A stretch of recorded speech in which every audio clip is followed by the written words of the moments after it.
welcome to the Lake Bluff Village Board Trustees meeting. It is Monday and it's March 8th, 2021. And could we have a roll call, please? Trustee Inkman. Here. Trustee Sherlock. Present. Trustee Dewart. Here. Trustee Markey. Here. Trustee Meyer. Aye, here. Trustee Toll. Here. All right.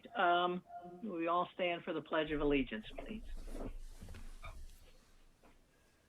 I pledge allegiance to the flag of the United States of America and to the republic for which it stands, one nation, under God, indivisible, liberty and justice for all.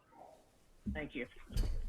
All right. Of course, we are, yes, there's due to the COVID-19 emergency and in accordance with Section 7 of the Open Meeting Act, this meeting will be held primarily virtually, and at least one representative will be in Village Hall boardroom, okay?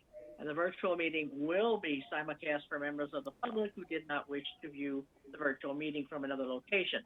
Pursuant to the executive orders issued by the governor, the number of people who may gather at Village Hall for the meeting is limited due to mandated social distancing guidelines and limitations on gatherings.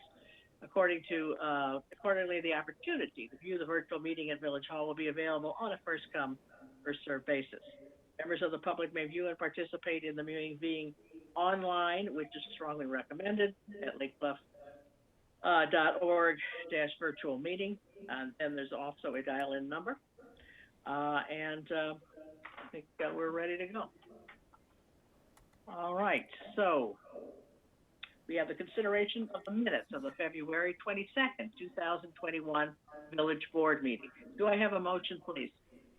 So moved. Thank you. So moved, Mr. Meyer. Do I have a second? Second. A second by Mrs. Markey. Any additions, corrections? Hearing none, roll call, please. Trustee Inkman. Aye. Trustee Sherlock. Aye. Trustee Dewart. Aye. Trustee Markey. Aye. Trustee Meyer. Aye. Trustee Toll. Aye. Okay, at this point in time, we allow up to 15 minutes for any individual who would like the opportunity to address the Village Board of Trustees on any matter not on tonight's agenda.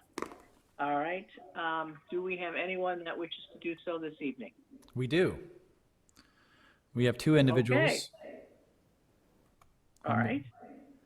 All right, if they mind identifying themselves, and please speak.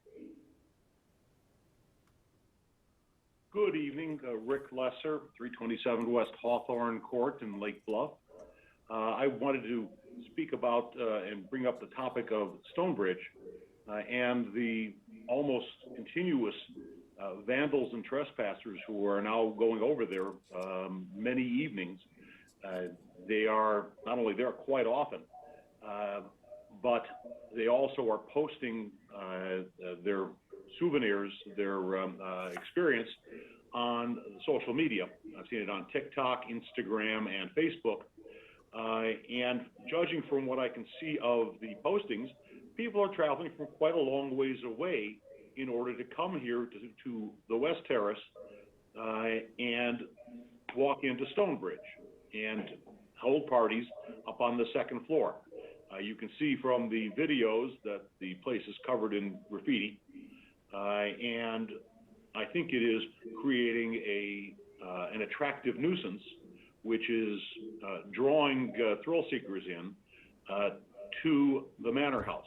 This is the problem with not having a fence along West Witchwood Road. I realize that the village is in litigation, of course, with Stonebridge. I would like to know what the status of the village's lawsuit against Stonebridge seeking to impose fines for having removed the fence, where that aspect of the lawsuit is at, and what, if anything, the village is doing to try to curb this rampant criminal activity. Thank you. Thank you. Is the next speaker on the same topic? Yes, I am. Please go right ahead. Sure. Yep. I mean, I'm Katie Sakara. I live on Witchwood, right across from Stonebridge. And just to reiterate what Rick had mentioned, just over the last, I would say, probably 6 to 7 months, it's deteriorated greatly. There's constant traffic up and down Witchwood and probably on Hawthorne, but probably more on Witchwood because we're a little hidden. It's a destination spot because it's easy to get to, and YouTubers and all sorts of people checking out abandoned mansions. That's a thing. That's a whole category of its own on YouTube. And Stonebridge, unfortunately, has become a highlight there because it's interesting and it's open, frankly, to the public. There's whatever boards were on there, if there were boards, are not there secured anymore, and there's windows that are broken, and they're just able to go in. People just stop by and say that the front door is open. Yeah, that's right. And I've spoken, put in several complaints with the village, also with the police department, who've been super helpful. But it's to the point where, it doesn't feel super safe back here to walk around at night. My daughter and I during quarantine like to walk, and it frankly doesn't feel safe. There's cars parked, there's people over there, there's flashlights on in the building all night long, and it's to the point where a fence obviously would help it, but the building itself simply just needs to be secure. It's not secure. You can see it from all angles that it's just open. And according to the police, they're there on a regular basis, but I just don't know how much patrolling they can do if the building itself isn't secure. You can't, I think they have concerns about, the safety of people probably going into the buildings themselves. So I, like Rick, would love to know what the plan is. I know this is in serious litigation, but at the very least, Roanoke needs to secure the building. It's not safe. And I also have concerns that as the weather starts to get warmer, there's a lot of local kids that go over there sometimes in the summer, especially during quarantine. Everybody's bored. They're looking for things to do, and it's just wide open. And it's just become a massive safety hazard. Thank you. Well, Rick and Katie, none of us disagree with you, right? Right. If we had our druthers and we could legally do this right now, I and everybody else on the board would be over with our nails and hammers to do what we could to board it up. It is a nuisance, and it is a detriment, and it is dangerous. It's all those things. Unfortunately, we are bound by certain law and the legality of it, of which I'm going to ask when we get to there. Our administrator and lawyer are going to explain what we are doing, what we can do, and how we can try to move this ahead as quickly as we can, because I do not disagree with anything that you have said. Madam President, is it okay if we answer now? Is that all right? Yes. Great. And I think that's a perfect time. Thanks. Go ahead. Let's do that.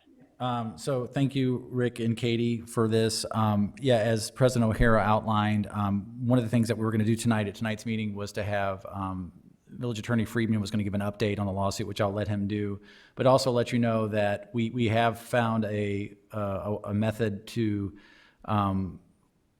force them, the property owners, to secure the structures, and we've given them notice. So essentially notice and cure. We've given them three weeks to board things up and seal up the structures, and if they don't do it, we've told them we will. And so that clock is ticking, and we're hopeful that they rise to the occasion and do it, although we have, both my office as well as the police chiefs have been in communication with the owners over the last months to try to get them to do so, and they've not done anything in that regard. But we think we have a legal tool to do it now. And then Peter, if you'd be so kind as to give everyone an update on those cases, both the rescission case and the fence ordinance violation case. Thanks. Let me just add on to one thing Drew just said.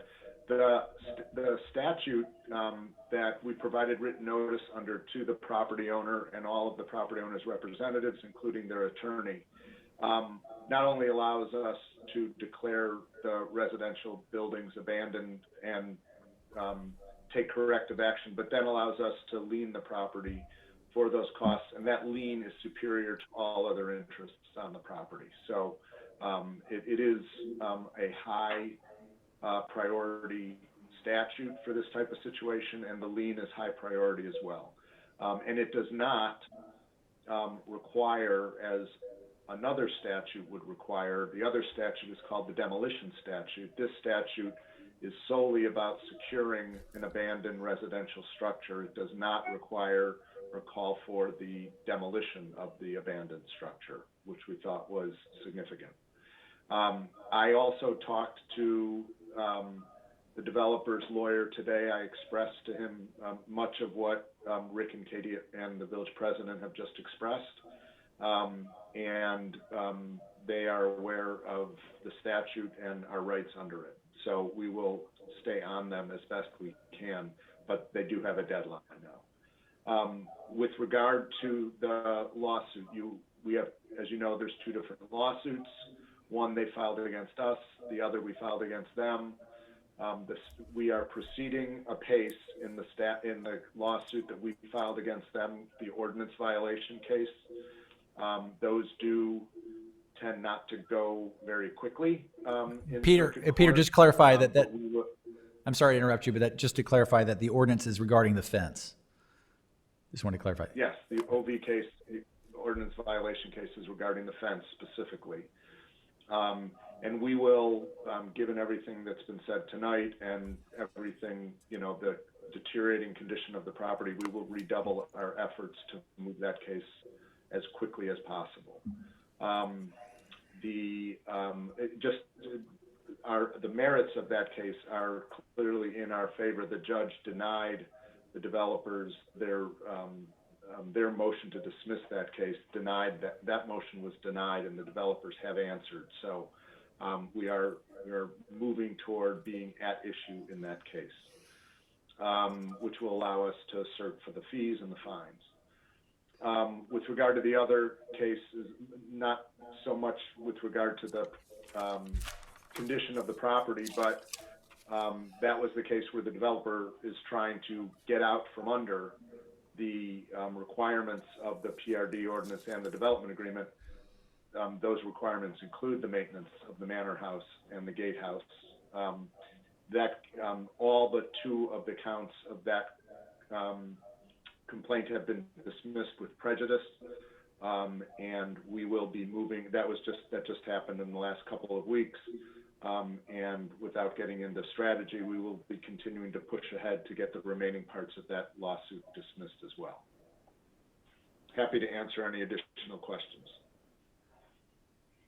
Katie or Rick, do you have any questions for either Drew or for our attorney? I guess thank you for the update. Sorry, Rick, if I cut you off. The only question that I would have is just as a community, is there anything else additional that we can do to help move things along? Is there something that would help, from people just along the borders of the property to get more people involved to help things moving, keep things moving? I wish we could. What's the answer, Peter? Well, I certainly think, and it sounds like everybody's doing this, but I certainly think this is at some level a law enforcement matter too, when there are trespassers and people doing illegal things on the property. So I would think, Drew, that we would want reporting to the village whenever those things are seen so the police can take action. For sure. Yeah. So Katie or Rick, if you see activity on the property, please call 911 so that we can get out there in a timely manner. That would be very helpful. I will do that. I have one quick question. House security used to drive through the property each evening, and I thought that was part of the requirements of the development agreement or some other agreement with the village, that they were required to provide daily security. Do you know how long ago that stopped? It was fairly recently that stopped, and this trespassing, I think, has happened since then. I'm not aware of any requirement for them to do so. If they did so, it was at the property owner's own, best interest, but has chosen not to do that anymore. Yeah. Okay. Thank you. Okay. All right. Please rest assured, and it doesn't help the matter, but There's nobody more frustrated with this. Okay, we can move this on. Is there any other public comments? Okay, hearing none, we'll go to the village finance report at the moment, and the warrant report for February 23rd to March 8th, 2021, and January 2021 payroll expenditures. May I have a motion, please? So moved. Thank you. And do I have a second? Second, please. Okay, second, Meyer, and that first was the second. All right, expenditure of village funds for payment of invoices in the amount of $472,253.79 for February 23rd to March 8th. Expenditures of village funds for payment of payroll in the amount of $298,810.52 for January 2021. Total expenditures $771,064.31 for that. Are there any questions at all for our finance director regarding the warrant report? Okay, hearing none, could we have a roll call, please? Trustee Sherlock. Aye. Trustee Dewart. Aye. Trustee Markey. Aye. Trustee Meyer. Aye. Trustee Toll. Aye. Trustee Ankman. Aye. All right, we go down to, under the village administrator's report, which is a consideration of a request to eliminate a condition of subdivision approval of 370 Moffett Road. For clarity, I will read the introduction to this and then turn this over to Drew. On February 27, 2017, the Village Board approved Resolution 2017-14, which is a resolution approving a tentative and final plat of subdivision for 370 Moffett Road. This approval was subject to and contingent upon certain conditions, including a requirement the owner applicant install a new 5-foot wide concrete sidewalk along the south side of East Sheridan Place, which is their northern border of the property. The property owner has recently constructed a new single-family home and has secured a temporary certificate of occupancy permit that is conditioned upon the completion of the sidewalk by June 15th. On March 2nd, Mr. B. Kelly Armour submitted a request to eliminate the requirement to install the sidewalk as outlined in the attached letter. As you may recall, the village required the walk as part of the required public improvements as outlined in the subdivision regulations. Additionally, installation of the sidewalk is consistent with the village's strategic plan and the complete streets policy. All right, I will now turn this over to Drew.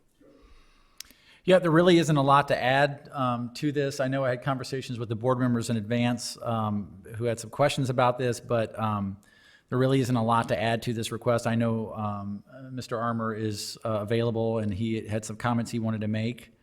If we can bring him over.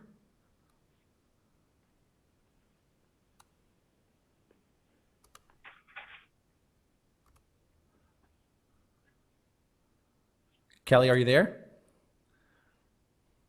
You can unmute yourself. Good evening. Yep, there you go. Good evening. Hi. If I could speak, good evening. Thank you very much for the time this evening. I'd like to thank you, Mr. Urban, for putting us on the agenda. And we have a few points we'd like to make regarding the sidewalk. My wife and I have been building the house at the southwest corner of East Sheridan Place and Moffett Road. And our lot was subdivided from 370 Moffett in February 17. Condition of the subdivision was the construction of a 5-foot wide sidewalk along 247 feet of parkway running next to East Sheridan Place. I didn't give this important condition the amount of consideration I should have, and I agreed. For a number of very compelling reasons, in our opinion, we're asking the village board to have the sidewalk condition removed from the subdivision. At the time of the subdivision, the house was going to have an East Sheridan Place address and driveway. Subsequently, we revised our design, moving the house orientation and driveway to Moffett Road. that development change eliminates the need for a path or sidewalk access to our front door. The Moffett Road address and driveway utilizes the existing sidewalk to provide the access or pathway to our front door. The sidewalk is an artifact of the old plan.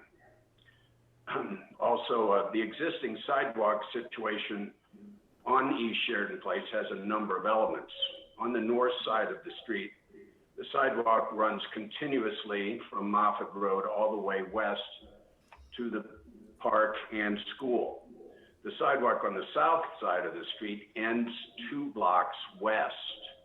Any sidewalk we constructed wouldn't attach to the existing for approximately 500 feet, plus the need for an additional pedestrian crosswalk in the middle of the block would raise a safety risk.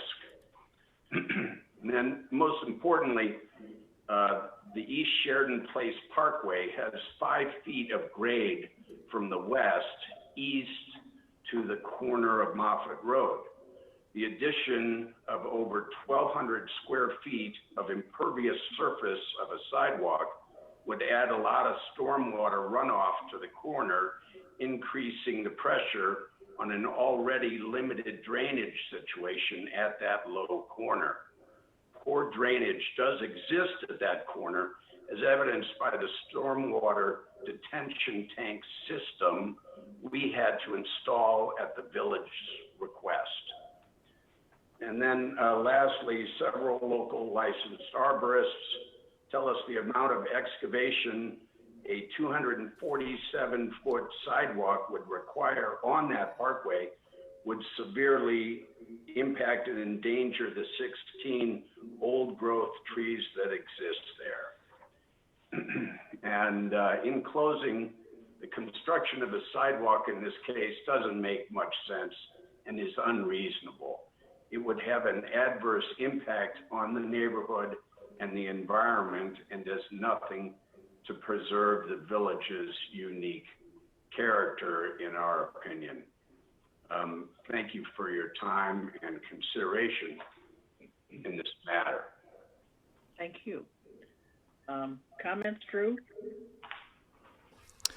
Well, I certainly beyond the policies and regulations of the village, some of the comments that have been raised or concerns by Mr. Armour, we too share concerns about the impacts to the trees along East Sheridan Place, but I think the design and location of the sidewalk was going to be determined in the field to limit to the greatest degree possible the impact along those trees. And speaking with the village engineer, we talked about making the sidewalk just like it is along Moffett Road, where it runs north-south, and along the Armour property to make it also a coach walk like that, so it'd be at the back of the curb.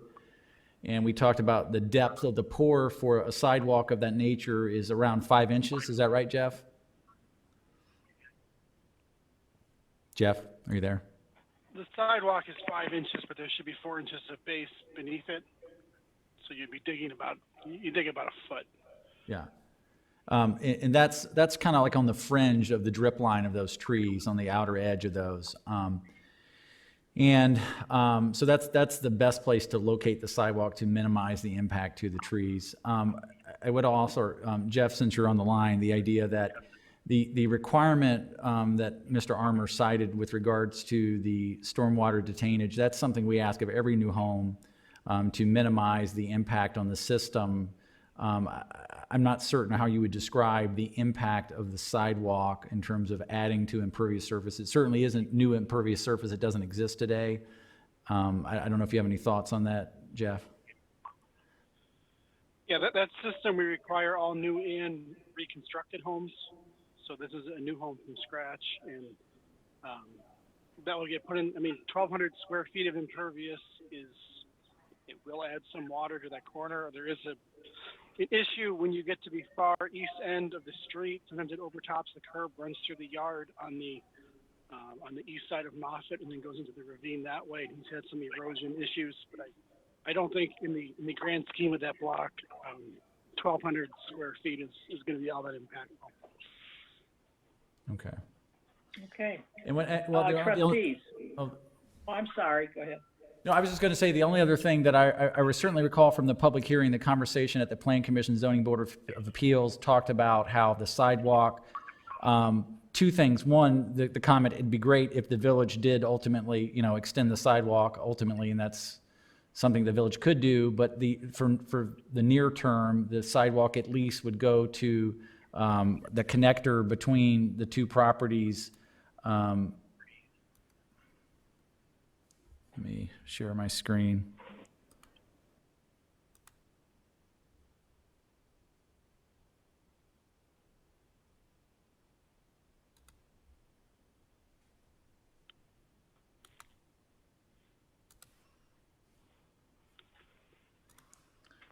So if everybody can follow. This is the north side of the property where we're talking about the sidewalk to go. And here's a connector. There's an existing sidewalk, and the sidewalk here would effectively terminate here and allow persons to travel up across Sylvan and can continue along this pathway and vice versa. Ultimately, the goal would be, whoa, too far, would be to connect, to get it to both the middle school and the parks. And to do so, there's essentially between Newman, this distance here is 3 homes, where the village could complete the sidewalk for an additional, I think Jeff gave me a range of $40,000 to $50,000 to do that improvement. This is the crossing I was talking about there going north. And the sidewalk would terminate here at the fence and come across there, but if you travel down East Sheridan Place,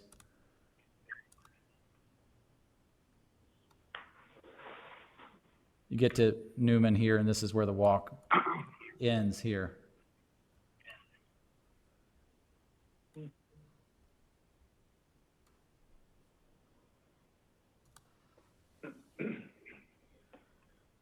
Drew, I have a question for you, if the time is appropriate. Sure.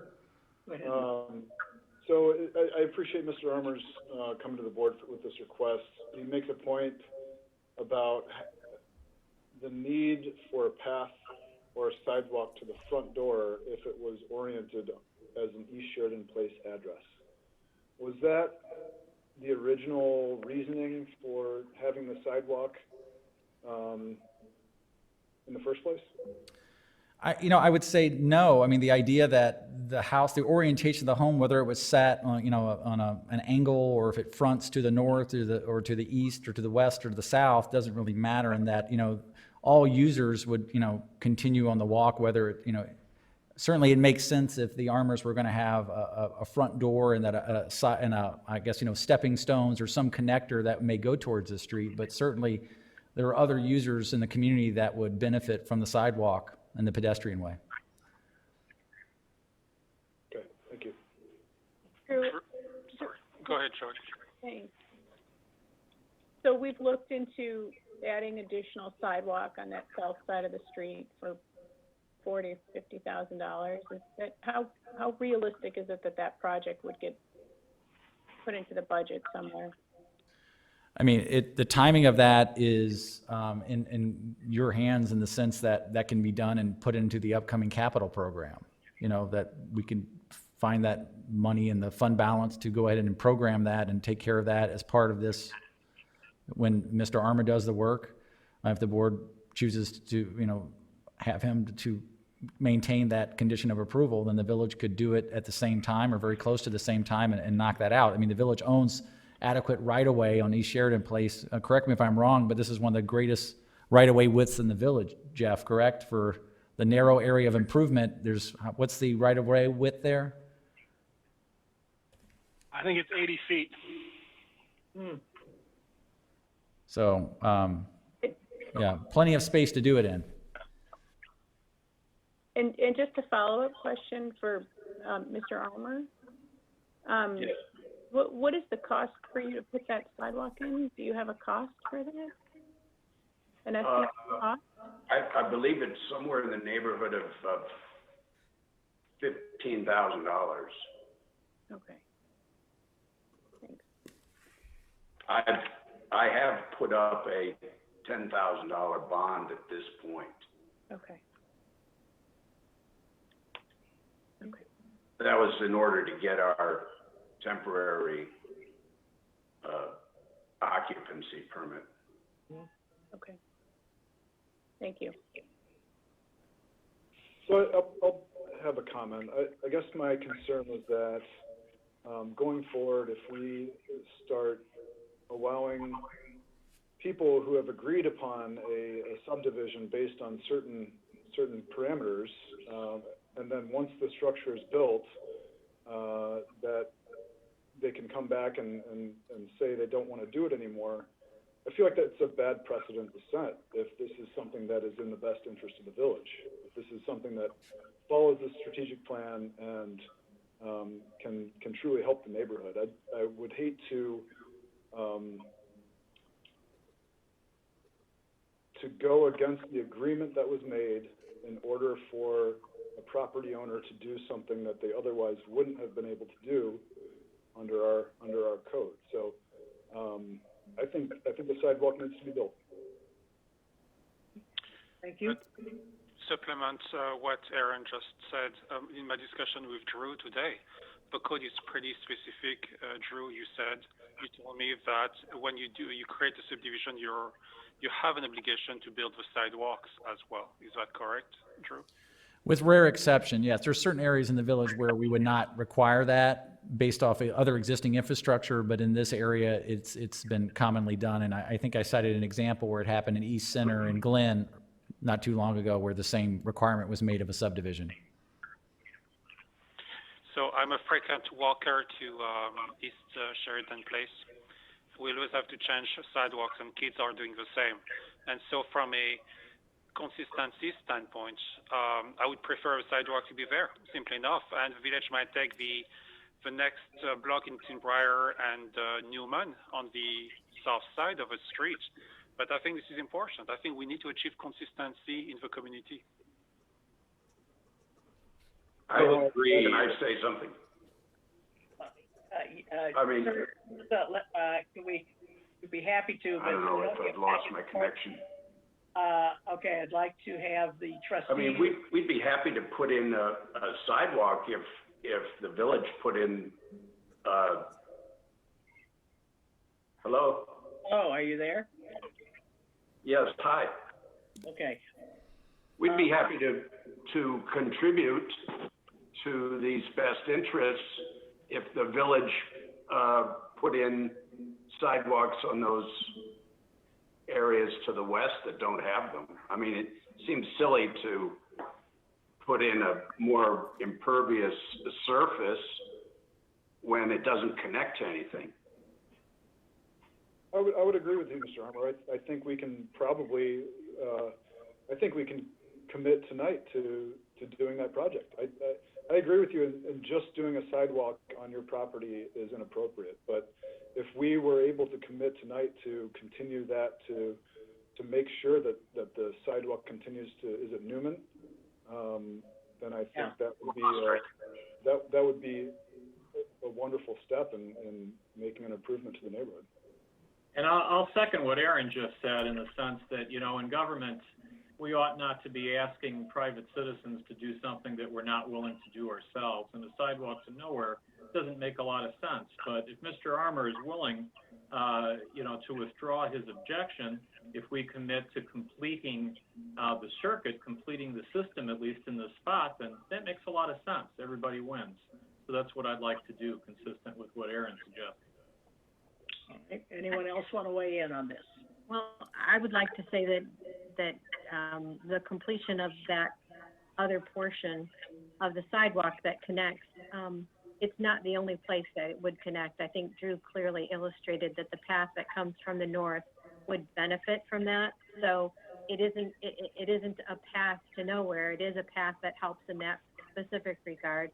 And I would hate to commit to a certain timeline that we will build that final piece this year, you know, we have a lot of things as a village that we're trying to balance, and we do have that complete streets policy. We're trying to build and connect and make things that make sense in the long term. I don't know that we need to commit to doing it within a certain time frame, but certainly that is our goal. Our goal isn't just to be punitive to one homeowner. Our goal is to take the opportunity to make improvements when it makes sense, and the time of subdivision is that time.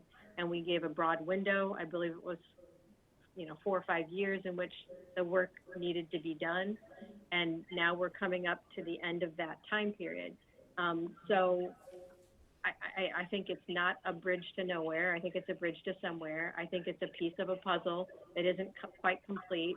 And we would like to complete it. When that will happen, if it's in the next year, 2 or 3, we don't know, just like we didn't know COVID was going to happen, and a lot of our capital projects were put off. You know, it went from green light to yellow light to red light pretty fast. I'd hate to commit to saying within a certain time frame, but I think we all agree that that's the goal, and that's why we have the policies that we have. This isn't a bridge to nowhere. It's a sidewalk to somewhere, and it's a piece that we need to continue to move forward on. I'd agree with Barbara. I think Barbara raised some important points. Number one, as Barbara and Aaron have pointed out, we have a complete streets policy. This is a strategic direction for the village. And as Barbara also points out, and Drew raised as well, is that this sidewalk does connect with what would be the crossing and onto another sidewalk that would allow connection to the north. So it is not, in fact, as Barbara points out, a sidewalk to nowhere.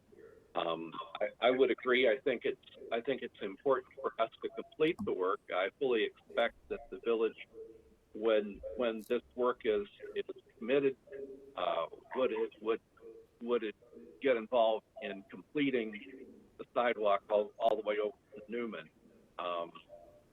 If we can accomplish that, and with the funds that we have available this year in the budget, I would certainly support that.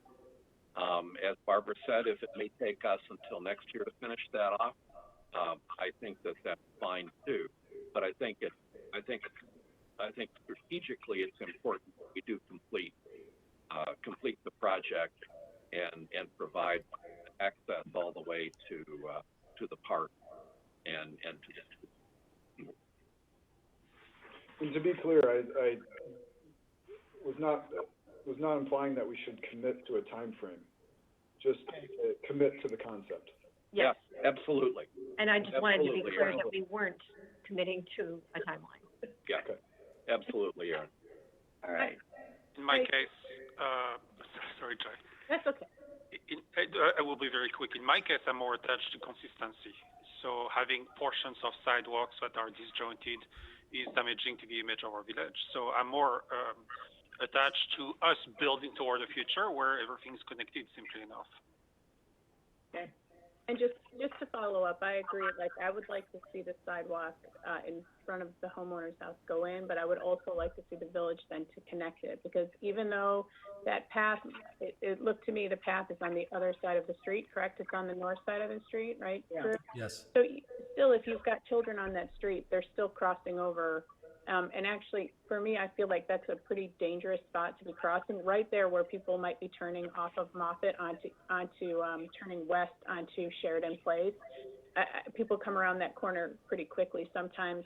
I don't know that that's a great place for children to be crossing. So I feel like if we're going to ask the homeowner to complete what was in his original agreement, then I think we also need to say, okay, we're going to complete the sidewalk on the south side. So if children are walking, they can get to school or get where they need to go. And we can determine that timeline as the budget allows. Anyone else want to add? Okay, I happen to totally agree. Part of the problem in our village for the last 90 years has been that we haven't always followed through with codes and things. This is one of the reasons why you see sidewalks in some areas and sidewalks not in other areas.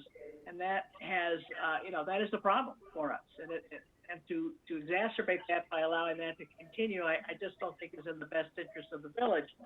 A good case in point is there was a lack of a sidewalk between where the Bath and Tennis is over the bridge and up to West Witchwood on the east side. And when those homes were put in, the developer was supposed to put in the sidewalk. And at that time, the village, he said he didn't really want to do that, and the village said, oh, that's okay, we're not going to use it. Okay, then at that time, the cost to the developer would have been about $9,000. When the new school was built and they were trying to do the connectivity and make it very safe over there for the Green Bay Road School, the village then had to really to keep it safe so they wouldn't have to cross over the other side of the street on Green Bay Road. They put this in. It cost us $300,000 to do so because of something that should have been done originally 30 years before. So I'm really adamant that we need to keep to this, to these rules and regulations. There's a point. I also agree that whenever appropriately necessary within the budget, we need to complete it. Speaking as a longtime member of the middle school staff, that is a prime area all over there on Moffett and East Sheridan Place and crossing over from Sylvan for our middle school kids. And the more that we can make it safe in the future, I think that's very important. So is there a consensus that we want to continue with this? And there is a commitment that when funds are appropriately available, we will connect it. Is that correct, everybody? Yes. Yes. Okay. That's correct. Right. Thank you. All right, Drew, do you have anything else? No. No. Okay, and thank you, Mr. Armour, very much for your comments, but we do need to move forward on this. Village Attorney's report. No further report tonight. Further report. Village President's report. Well, again, it is now March 8th. Since March 18th, 2020, every village board meeting, I've asked for an extension on the declaration of the civil emergency. It is still ongoing, though I do see there may be some light at the end of this tunnel coming up, I'm hoping. So I'm going to ask again until the next board meeting for an extension. Do I have a motion, please? So moved. Okay, thank you, Mr. Charlotte. Who's the second? I'm sorry. Second. Oh, thank you, Ms. Ankerman. Could I have a roll call, please? Trustee Dewart. Aye. Trustee Markey. Aye. Trustee Meyer. Aye. Trustee Toll. Aye. Trustee Ankerman. Aye. Trustee Sherlock. Aye. And speaking of that, we've all been holding our breaths for the last year to some extent. And it looks like, we have had to postpone things and we've had to do things, but things are moving and we have been doing things. So I wanted to take a couple of minutes to discuss that. But as we begin to move forward from the confines of this pandemic and its restrictions, and as many people are being vaccinated, we are going to be opening up. And it's time for our village to look ahead. And I wanted to report on what the village has actually been doing and doing now during this whole COVID thing since. In 2017, the village assembled a task force of almost 50 community members to create and develop a new strategic plan for the next 6 years. The pandemic did not stop its implementation, though it certainly did slow it down a bit as we adapted to the new normal. The strategic plan emphasizes bolstering economic vitality by creating a planned vision for growth and sustainability, retaining existing businesses and identifying and pursuing ideal sales tax generating businesses in the Waukegan Road corridor, and also extending our village branding and marketing reach to tout our village assets and desirability. All of this economic development was at the forefront of that 2017 strategic plan, which goes until 2023. Over the past year, the village initiated a local stimulus program with local businesses and worked with them to allow for businesses to operate in more in non-traditional ways, allowing for dining on our downtown streets, erecting tents on our public way, flexing liquor control regulations to allow for greater profitability. As of today, the old bank building is the only vacancy in our downtown. Several new establishments have recently started or will be soon. Private investment in our downtown is strong. John Girotier of Innovasi has opened another restaurant called Bunk, which is inside an existing bicycle shop, so now they are creatively co-joined. Zoning approval has been given to John to open a speakeasy cafe in the basement of Innovasi called Cache. That's planned to open in the third quarter of this year. Prairie Espresso and Wine Bar is opening an indoor space that is connected to its current Scranton Alley location, and it's planning to open in time for the summer months. This village, in order to support our current and new businesses by enhancing and improving the ambiance of our downtown experiences, we have hired Tesca Associates to review our parking configurations, how to provide some potentially for more permanent outside sidewalk seating and lighting enhancements to provide for a much more attractive overall environment. And the ABR is assisting with this review. And moving to our western corridor, we have some good news over there. A few years ago, the village conducted a study, if you remember, of the best uses for that area.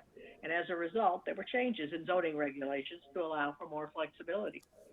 So now we have a healthy mix of office, flex space, and retail spaces with extremely low vacancy rates. Very much now they're in the single digits in various, mostly office buildings where they have a few office vacancies. That's pretty much it down there. Target development, when it was proposed, and there were some naysayers that did say they don't want a big box in our little village, has actually been a major factor in why COVID has not been as devastating to our financial situation as it could have been. In 7 years, Target has been on our tax rolls, so the village has reaped approximately $2 million from that, which has certainly helped our financial stability and non-reliance on property tax dollars. It is a major factor why the pandemic did not hit us as hard as it could have. Imperial Motors, our Jaguar dealership, is relocating their Lake Bluff dealership, still in Lake Bluff, just a few doors down, to a whole new, very contemporary building and a lot, which will now have another opening for another car dealership that will be located in the village. We hope it's there. It'll be the empty Jaguar spot, and we've already had some inquiries for that. So things are looking up in terms of that. We haven't stopped because of COVID. Over a year ago, pre-COVID, the village planned on forming a group of Lake Bluff creative professionals in marketing and advertising to promote and highlight our brand.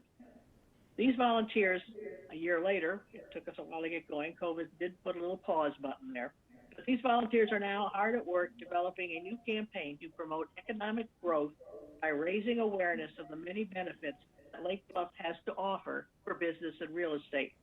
With renewed interest from city dwellers wanting to move from downtown Chicago to the suburbs, this provides a prime opportunity for us.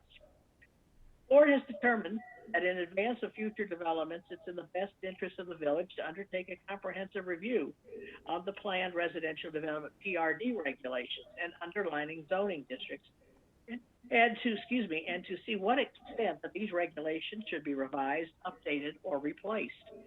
It'll be a very open public process, and participation will be very much encouraged on all fronts. Improvement projects for stormwater management were identified and polarized and prioritized during that last year, and currently plans are underway and budgets are being developed to implement them. The Historic Preservation Commission has focused on its goal of how Lake Bluff can better preserve and transmit its architectural history. It's currently discussing and debating possible changes to the historic preservation regulations. They've been hosting a number of meetings, seeking participation and feedback from the community regarding possible proposals. Though probably not all of our public events will be able to be held this summer, we are looking forward to the opening of this year's farmers market, and the 125+1 committee is still planning for events to be held this fall to celebrate our anniversary. 1 year later, and we hope that will be able to happen, and there may be some, good news coming from Springfield soon regarding some of that, we hope. If we all can still follow the rules and mask and distance and hand washing, as more of our citizens are being vaccinated, there definitely is an end in sight. And as a community, we are looking forward ahead and moving forward with that. We also need to sincerely thank our village administrator and his team, because through this entire event the last year, they have been stalwart with this. And also, though the entire village board determines overall policies and direction, it is the administrative team that makes it happen. And along with our public works department and our police and fire department, we are not out of the woods yet with this COVID, but we are moving ahead, and we have a lot of people to thank. So that ends my report for tonight. Okay, moving ahead, we're going on to the correspondence. Do I have an acceptance of the correspondence that was delivered to the Village Board of Trustees in the informational reports on February 19th and 26th? Do I have a motion, please? So moved. Thank you. As Ms. Marquis, do I have a second? Second. Okay, I think it's Mr. Dort. Okay, any comments? Roll call, please. Trustee Markey. Aye. Trustee Meyer. Aye. Trustee Toll. Aye. Trustee Ankman. Aye. Trustee Sherlow. Aye. Trustee Dewart. Aye.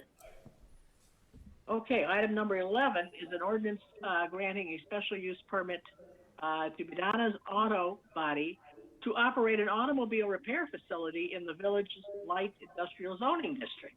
This is a second reading approval, by the way. Do I have a motion, please? So moved. Okay, so moved by Mr. Meyer. Thank you. Do I have a second?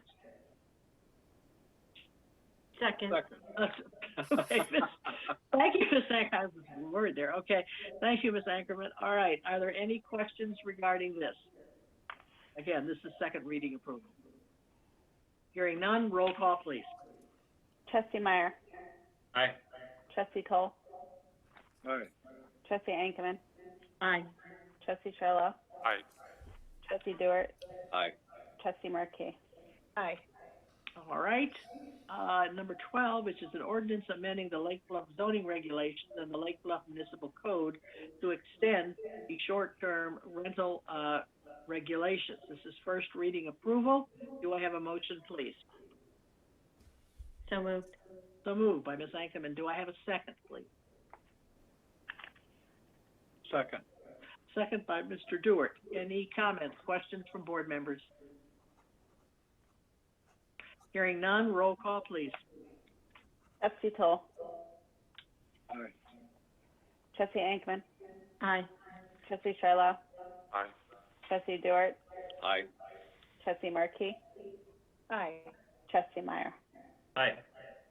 Okay, item number 13, which is an ordinance approving a final plat of subdivision and variations from the zoning regulations, which is at Arden Shore subdivision. Again, this is second reading approval, and do I have a motion, please? So moved. Okay, I believe that's Ms. Ankerman, and second was Ms. Markey? Yep. Okay, thank you, ma'am. Yeah, all right, just to clarify on this one, in December 2020, the village received an application seeking a subdivision and a number of variations for 500 Arden Shore Road. The property was formerly the site of the Arden Shore and Family Service Campus and a group home and residential program until about 1995. The site has been vacant since that time, and the village comprehensive plan stands that it will be redeveloped as a planned residential development. As proposed, the relief sought would enable the development of the western 18.2 acres of the site as a driving range for Shore Acres Golf Course, Lot 2, and the eastern 7.8 acres as a single-family residence, Lot 1. The variations sought would allow the creation of both lots despite substandard width. Both are flag lots. The creation of one lot with no public street frontage, which is lot 1, which is the residential site. A fence would be built at excess height along the boundary between Lot 1 and Lot 2.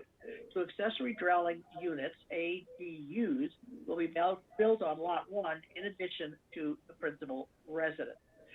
On January 20th, the PCZBA conducted a public hearing and unanimously recommended that the village board approve the subdivision and zoning relief with a number of special conditions as listed in the attached ordinance. All right, since January 20th, the applicant and Shore Acres have been negotiating to finalize their property transaction, which resulted in delay for the first reading consideration by the board. These negotiations include two necessary elements that are relevant to the subdivision approval, namely approving Lot 1, access to and across Shore Acres Drive, and the use of the private fire hydrant at Shore Acres. Section 5H and I have been added at the recommendation of the village attorney to recognize and include these necessary elements. All right, are there any questions and things regarding second reading approval? Hearing none, roll call, please. Trustee Ankerman. Aye. Trustee Charlo. Aye. Trustee Dewart. Aye. Trustee Markey. Aye. Trustee Meyer. Aye. Trustee Toll.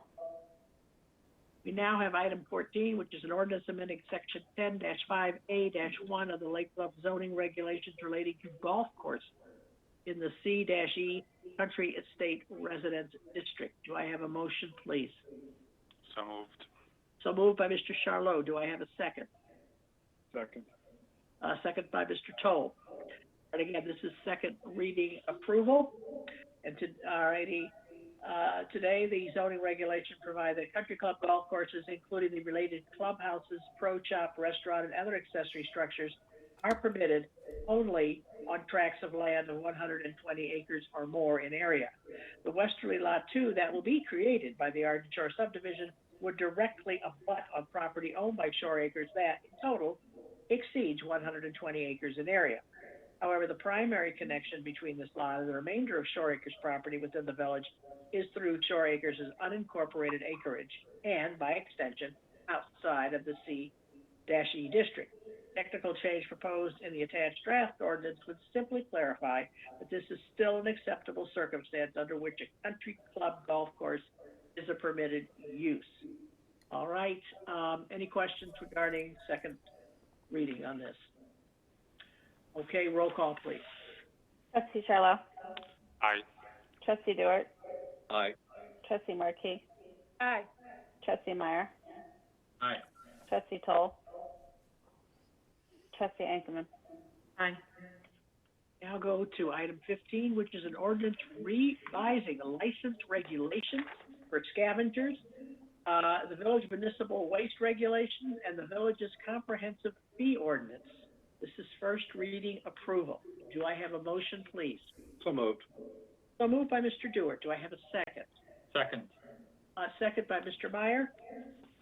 This is, and is directed by the village board in November and consistent with state law. Staff is concluding a competitive request for proposals process to award the village's exclusive residential and commercial solid waste hauling franchises to a private firm. As this is the village's first award of an exclusive commercial franchise, various revisions to the village code are necessary to implement franchise. While the staff anticipates that a recommended award will be forthcoming to the village board in the near future, staff recommends first reading consideration of this ordinance now so that it can be adopted concurrent with award of both franchises. The attached ordinance is a comprehensive rewrite of Title 3, Chapter 4, Scavenger Licensing, and Title 4, Chapter 2, Solid Waste and Recyclable Materials Collection of the Municipal Code that incorporates best practices from other communities. It also provides for insertion of the various fee schedules applicable under the franchises, which will be added prior to second reading to reflect the recommended award. Highlights of these proposed changes include under scavenger licensing. The application process is modernized and reflects contemporary requirements, such as providing minimal levels of insurance and a hold harmless declaration in favor of the village. The village administrator, rather than the village board, would approve licenses. This is consistent with other types of business licenses under village code. Reporting requirements for haulers are updated now that these reports are not tied to the village's statutory ability to award a commercial franchise. Under municipal waste regulations, we have section 4-2-2G provides the process by which a business may seek to be exempted from the commercial franchise so that they may retain the hauler of their choice. Other communities with commercial franchises provide similar provisions which are lightly used. In addition to preserving the village's existing solid waste requirements, i.e. covered canisters, time that containers may be on the street exception, that's in section 4-2-3 and section 4-2-4. Section 4-2-5 creates stronger local prohibitions against dumping, burning, burying, and unlawful disposal of hazardous materials. Section 4-2-6 provides a process for the village administrator to use the village's statutory authority to remove unlawful accumulations of waste at an owner's expense. Site plan fees for the new waste enclosures, which are necessary to use the village's new free commercial recycling offerings, would be waived through April 30th, 2023, as an incentive to expand enclosures to allow for new recycling containers. Are there any questions, comments by the trustees regarding this whole new process? Drew, I've got just a quick, and it's not a significant question, but it's just a curious question for me. On 422G, on the exemption request, is there a financial element to that? If I choose to go out and get my own scavenger, am I no longer required to? Do I get some sort of a rebate from the village or something like that from the village's hauler or from us in order that I don't double pay? So this particular section of this code is to allow for that very small number. The goal is to keep as many people under their franchise as possible, right? But there may be some exceptions where let's say, for example, a Target or somebody may be part of a national contract where, correct. But that would be the goal, would be try to keep everybody possible from them, but allow a process for people to get out for if there's some certain very specific exceptions. And that's what that's the purpose of this language. And just for the record, Highland Park has a commercial franchise and their target has gone with the commercial franchise, I think because they've gotten pricing that's beneficial. But I mean, I threw the name out there, but just it's a corporate entity that may have other arrangements. Right. Yeah, I understand exactly what you meant. Okay. Go ahead. I had a question on we're talking about two pieces. Historically, we've only had the residential piece that's been through a franchise, and now we're adding the commercial piece.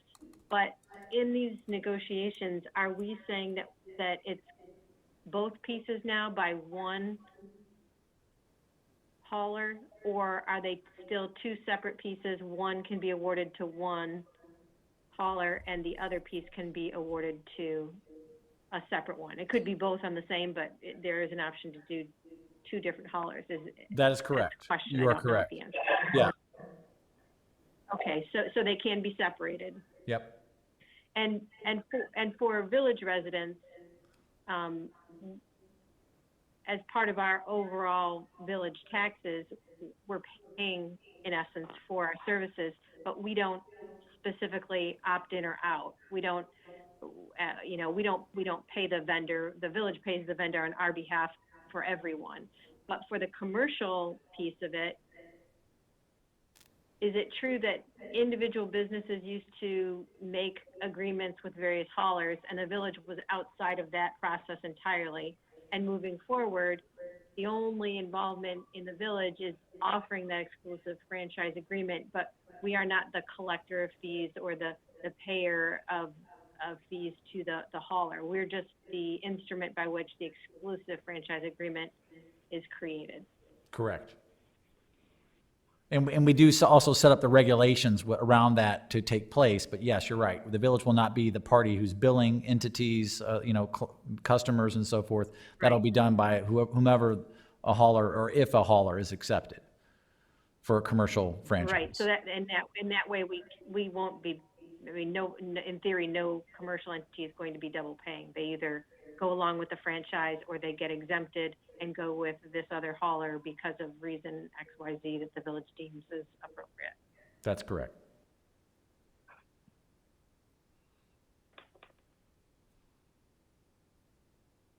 Thank you.